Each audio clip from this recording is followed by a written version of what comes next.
माँ कैसी भी हो, माँ माँ होती है। कभी भी माँ की शक्ल से कभी आप नफरत ना करें, चाहे वो काली है, गोरी है, चाहे कुछ भी है, माँ माँ होती है। आज की कहानी भी मेरी एक ऐसे माँ की है जो कानी होती है, जिनकी एक आँख नहीं होती है, थोड़ी सी काली भी होती है, लेकिन एक बेटे को उसकी माँ की शक्ल पसंद नहीं आती थी, इसलिए उसने छोड़ दिया। लेकिन इसकी वजह क्या थी? इस सब की वजह तो वो बेटा ही था, जो वो समझ ही नहीं पा रहा था। आखिर एक माँ का बेटे ने अंतिम संस्कार ना किया, बल्कि उसकी बहू ने क्यों किया? चलिए आज इस कहानी को शुरू करते हैं। ओम नमो भगवते वासुदेवाय नमः। जय श्री राधे कृष्णा। दोस्तों, आई होप कि आप सभी अपनी लाइफ में खुश रहें। तो इस कहानी को शुरू करने से पहले सभी ओम नमः शिवाय जरूर बोलें। चलिए शुरू करते हैं इस कहानी को। किसी नगर में एक सेठ और एक सेठानी रहते थे, लेकिन उनके पास सब कुछ था, सब कुछ सिवाय एक औलाद की कमी थी।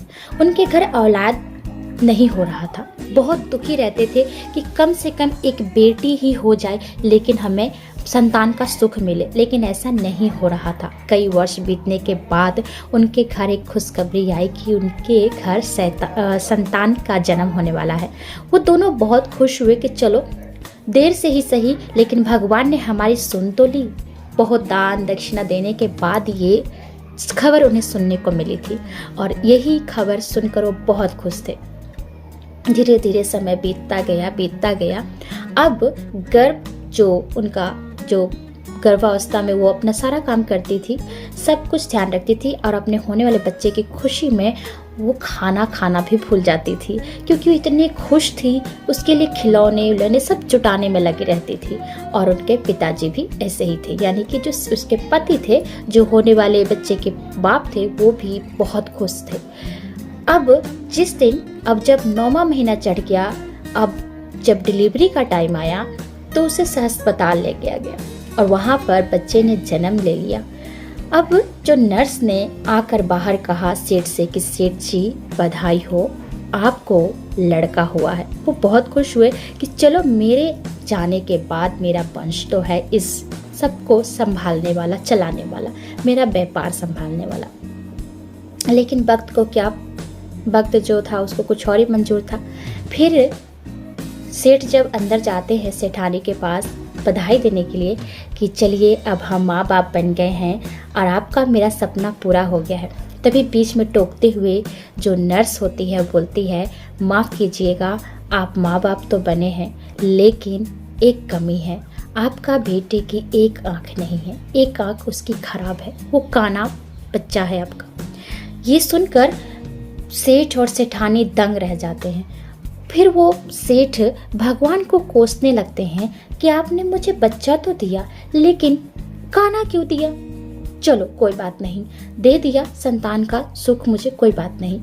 अब सेठानी कहती हैं कि बच्चा कैसा भी हो, मेरे जिगर का टुकड़ा है, मेरा जान है, कलेजा है, और चाहे वो काला है, गोरा है, कैसा भी है, उसकी आँख नहीं है, कोई प्रॉब्लम नहीं है मुझे, मैं उसे पालूंगी, पोसूंगी, बड़ा करूंगी।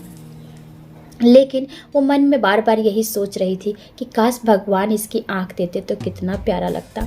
और यही कहते हुए वो उनकी जो जुबान से बाहर बात आ जाती है, वहीं पर नर्स खड़ी होती हैं, सेठ खड़े होते हैं, सेठानी बोल पड़ती हैं कि इतना सुंदर मेरा बच्चा है, इसकी ओर नज़र ना लगे, अगर भगवान एक आँख दे देता तो क्या चला जाता इसका, तब तो मेरा बच्चा और सुंदर लगता, और इसको तो किसी की नज़र नहीं लगनी चाहिए। तभी नर्स बोलती है, आपकी ये मनोकामना पूर्ण हो सकती है। तो बोलते हैं कैसे? बोलते हैं बस आपको एक काम करना होगा, आप दोनों में से कोई अपनी आँख इस बच्चे को देगा तो बच्चे के पास दूसरी आँख आ जाएगी, और आप जैसा चाहते हैं वैसे आपका बच्चा लगेगा।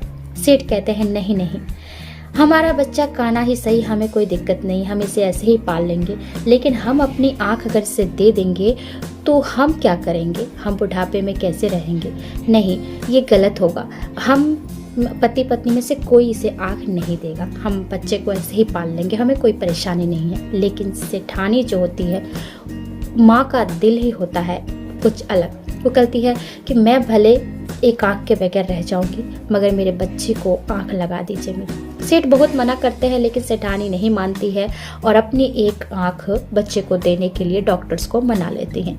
वहीं पर ऑपरेशन होता है और बच्चे को दूसरी आंख मिल जाती है और माँ का एक आंख छिन जाता है। बच्चा खूबसूरत दिख रहा है, माँ बहुत खुश है। अब डॉक्टर के पास से डिलीवरी के चार्ज के बाद, रिचार्ज होने के बाद वो पहुंच जाते हैं अपने घर और वहाँ पर बड़े धूमधाम से सब कोई दिखाते हैं, सबका जो बच्चे का पार्टी वगैरह करते हैं। बच्चे के जन्म की खुशी में लोग सब देखते हैं कि ये क्या हुआ, आपकी एक कहाँ गई।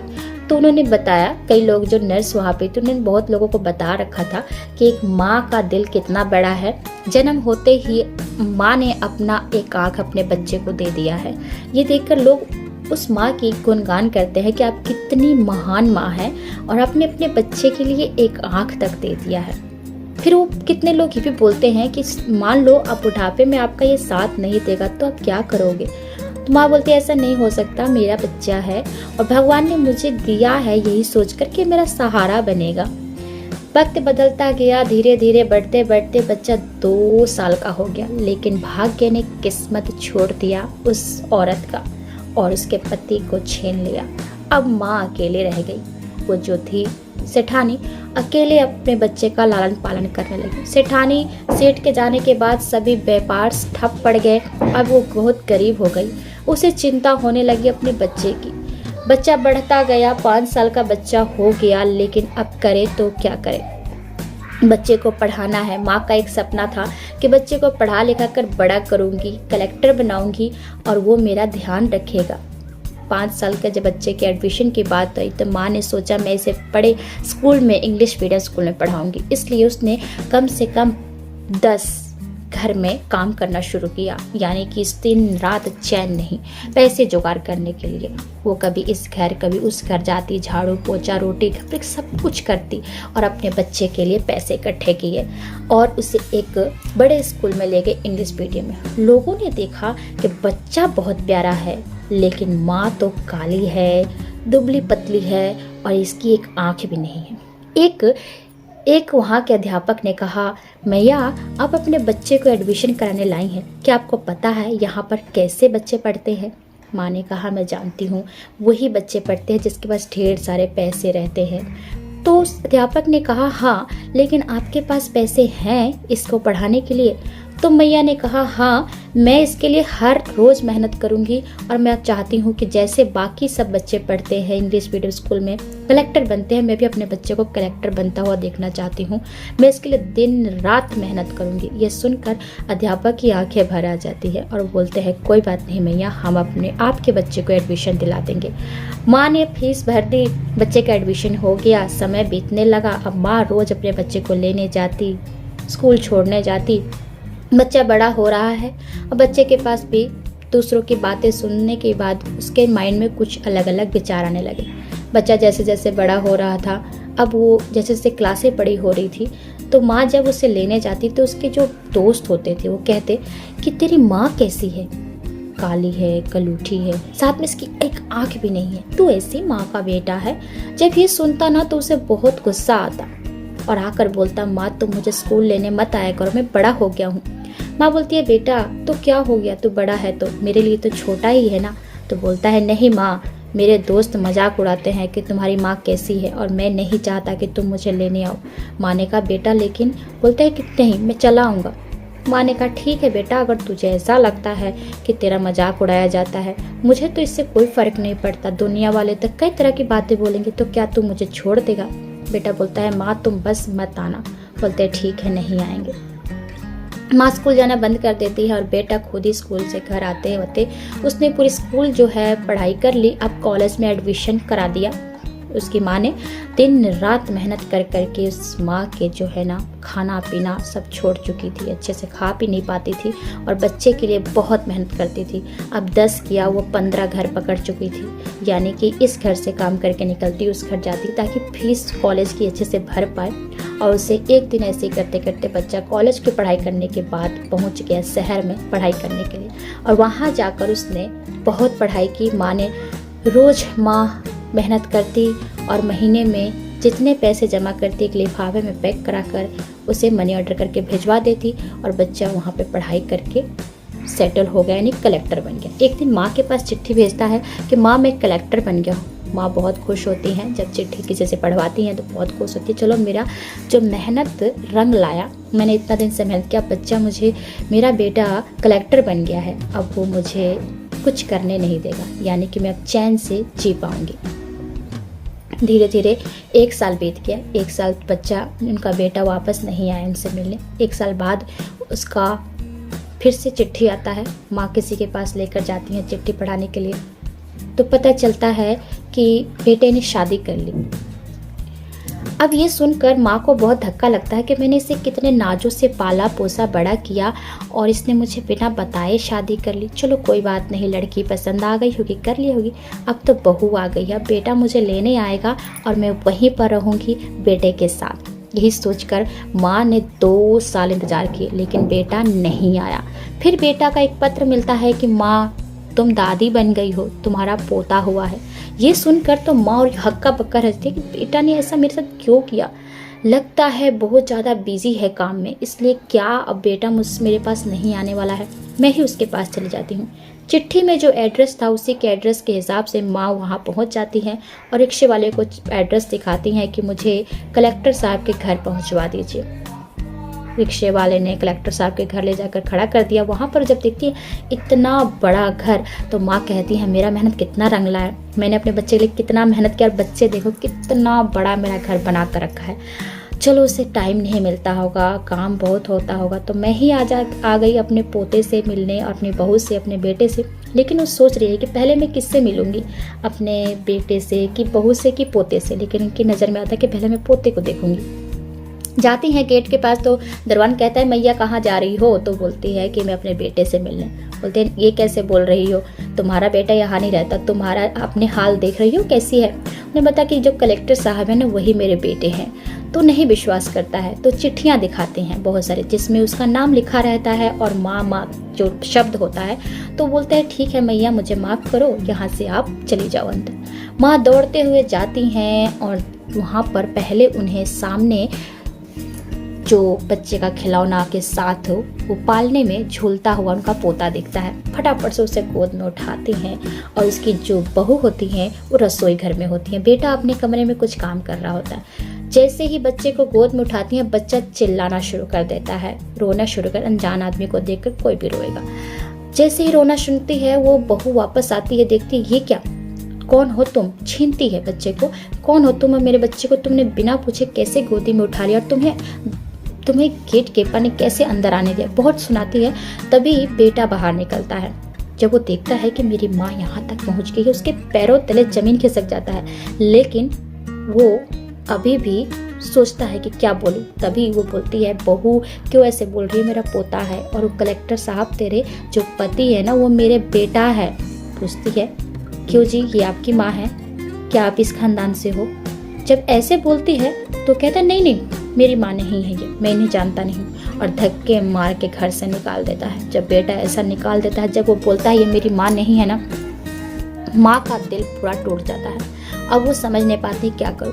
वहाँ पर जब दरवान जो होते हैं बोलते क्या हुआ मैया, अपने बेटे का दर्शन कर लिया। बोलती है बेटा यहाँ पे मेरा कोई नहीं है, तुम एक काम करोगे, मेरे एक पत्र लिख दोगे। बोलता है हाँ मैया बोलो। दरवान को जैसे जैसा बोलती गई दरवान ने वैसा लिखा और वही पत्र लेकर नीचे के जो रूम थे जिसमें वहाँ पर मेहमानों को बैठाया जाता था, वहाँ जाकर मैया ने खुद की साड़ी से पंखे में लटक कर फांसी लगा ली और चिट्ठी अपने हाथ में पकड़ी थी। सुबह होते ही जब कलेक्टर नीचे आता है, जब मैया का बेटा होता है कि पहले मेहमान के रूम में एक बार जाकर अपना सामान ले लूं, तो वहाँ देखता है तो माँ उसकी फांसी पर लटकी हुई है और वो जोर से चिल्लाता है। इसकी आवाज़ सुनकर बहू वहाँ पहुँचती है और जब देखती है कहती है ये क्या सच में ये आपकी माँ थी जो आपने माँ मानने से इनकार कर दिया, तो ये लटक गई फांसी पर। तभी भी वो नहीं मानता है, उसका इतना अहंकारी बेटा कहता है नहीं ये मेरी माँ नहीं है। ये सुनकर वहाँ देखती है उसकी बहू की इसके हाथ में कुछ एक चिट्ठी है। वो चिट्ठी उठाती है और पढ़ती है, उसमें लिखा था बेटा ये जो तू मुझे क्रूप काली और कानी समझ के मुझे तू प्यार नहीं करता, मुझे माँ कहने में शर्माता है ना, तो मैं तुझे बता दूँ ये तेरी वजह से मैं क्रूप बनी हूँ। तेरे लिए मैं ये सूख कर काली हुई, तेरे लिए मैं दिन रात मेहनत करती थी कि अच्छे से पढ़ाई कर सके। और जो मैं कानी हूँ ना, वो तुझे बचपन में तू जब जन्म लिया था तो तेरी आँख नहीं थी, ये आँख मैंने तुझे दी है, इसलिए मैं कानी हूँ। जब ये बहू पढ़ती है ना तो रोते रोते उसका जो कलेजा बैठ जाता है। बोलती है, कैसे बेटे हो तुम, ऐसी माँ को तुमने ठोकर मारा, तुम तो पति कहलाने के लायक नहीं, तुम किसी औरत की इज्जत कर ही नहीं सकते। जो अपनी माँ का इज्जत नहीं कर सकता वो किसी का नहीं, और खास करके तुम मेरे लिए कुछ भी नहीं हो। उस बहू ने उस बेटे को उस माँ को हाथ नहीं लगाने दिया, बॉडी को उतारा और खुद अपने हाथों से उस माँ का अंतिम संस्कार किया और उस घर छोड़कर चली गई वहाँ से अपने बेटे को लेकर। बोली कि मैं तुम्हारे साथ नहीं रहना चाहती हूँ, तुमने अपनी माँ का अनादर किया है, और जो औरत का अनादर नहीं करता वो किसी का नहीं हो सकता। जो अपनी माँ का नहीं अपनी बीवी का कैसे हो सकता है। उसके बाद कलेक्टर को उसकी नौकरी से निकाल दिया जाता है, क्योंकि उसने अपनी माँ को खून किया था एक तरफ से, और वो दर दर की ठोकरें खाने लगता है, गरीब हो जाता है। तो ऐसा था वो इंसान जिसने अपनी माँ को ठोकर मारा, तो उसका क्या हश्र हुआ। दोस्तों, चाहे माँ कैसी भी हो, माँ माँ होती है। चाहे वो आपसे नाराज है, रूठी है, बोलती है, कोई बात नहीं, आज नहीं तो कल फिर मान जाएगी। लेकिन ऐसे माँ जिसने दिन रात मेहनत किया, अपनी आँख तक दान दे दी अपने बच्चे को, लेकिन वह बच्चा नहीं समझा, सिर्फ इसलिए क्योंकि वो सोचता था कि मैं बहुत सुंदर हूँ, मेरी माँ ऐसी कैसे हो सकती है। जरूरी नहीं कि हर माँ सुंदर हो, लेकिन हाँ, किसी के मन की सुंदरता भी देखनी चाहिए। तो उस बहू ने इसीलिए उस आदमी को अपनी माँ, उसकी माँ को छूने तक नहीं दिया।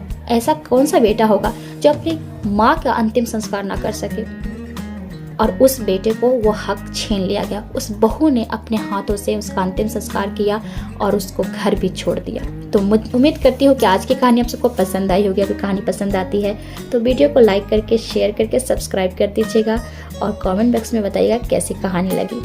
चलिए, आपसे मिलती हूँ अगली वीडियो में, तब तक के लिए आज्ञा दीजिए। राधे कृष्णा।